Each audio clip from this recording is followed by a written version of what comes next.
മലപ്പുറത്ത് മഞ്ഞപ്പിത്തം ബാധിച്ച് വീണ്ടും ഒരു മരണം. ചുങ്കത്തറ മുട്ടിക്കടവ് സ്വദേശി തസ്ലിസാനാണ് മരിച്ചത്. 22 വയസ്സ് പ്രായമുണ്ടായിരുന്നു. സമീർ ബിൻ കരീം തിരൂരിൽ നിന്ന് ചേരുന്നു. സമീർ, വിശദാംശങ്ങൾ. Good morning.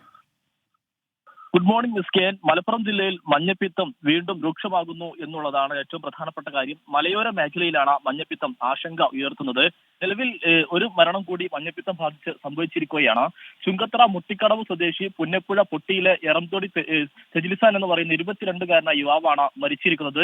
കഴിഞ്ഞ 13-ന് ആയിരുന്നു ഈ യുവാവിന് പനി ബാധിച്ചത്. തുടർന്ന് ഇയാളെ ചുങ്കത്തറയിലുള്ള കുടുംബാരോഗ്യ കേന്ദ്രത്തിൽ പ്രവേശിപ്പിക്കുകയും 17-ന് ചുങ്കത്തറയിലെ ഒരു ഡോക്ടർ ഇഞ്ചക്ഷൻ നൽകുകയും ചെയ്തു. 18-നാണ് ശാരീരിക അസ്വസ്ഥത കൂടിയതിനെ തുടർന്ന് പെരിന്തൽമണ്ണയിലെ സ്വകാര്യ ആശുപത്രിയിൽ പ്രവേശിക്കുകയും പിന്നീട് കോഴിക്കോടുള്ള സ്വകാര്യ ആശുപത്രിയിലേക്ക് മാറ്റുകയുമാണ് ഉണ്ടായത്. തുടർന്ന് ആരോഗ്യം വഷളാവുകയും ഇന്നലെയോട് കൂടി തന്നെ മരണം സംഭവിച്ചു എന്നുള്ളതാണ് നമുക്ക് മനസ്സിലാക്കാൻ കഴിയുന്നത്. ഈ മാസം മലപ്പുറം ജില്ലയിൽ മഞ്ഞപ്പിത്തം ബാധിച്ച് മരിക്കുന്ന 5-ാമത്തെ ആളാണ് ഈ യുവാവ് എന്നുള്ളതാണ് ഏറെ പ്രധാനപ്പെട്ട കാര്യം.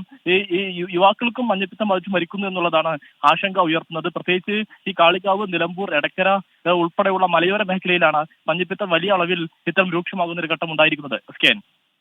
Okay, thank you Sameer Bin Kareem. തിരൂരിൽ നിന്നാണ് സമീർ റിപ്പോർട്ട് ചെയ്യുന്നത്. എന്തായാലും ഈ 5 പേർ മലപ്പുറം ജില്ലയിൽ മാത്രം മഞ്ഞപ്പിത്ത ബാധ കൊണ്ട് മരിച്ചു എന്നറിയുമ്പോൾ ആശങ്കപ്പെടുന്ന വാർത്ത തന്നെയാണത്. മറ്റ് ജില്ലകളിലേക്കും മഞ്ഞപ്പിത്ത രോഗബാധ പടരുന്ന സാഹചര്യം നിലനിൽക്കുന്നതുകൊണ്ട് കൂടുതൽ മുൻകരുതലുകൾ ഈ കാര്യത്തിൽ വേണമെന്നാണ് പറയുന്നത്.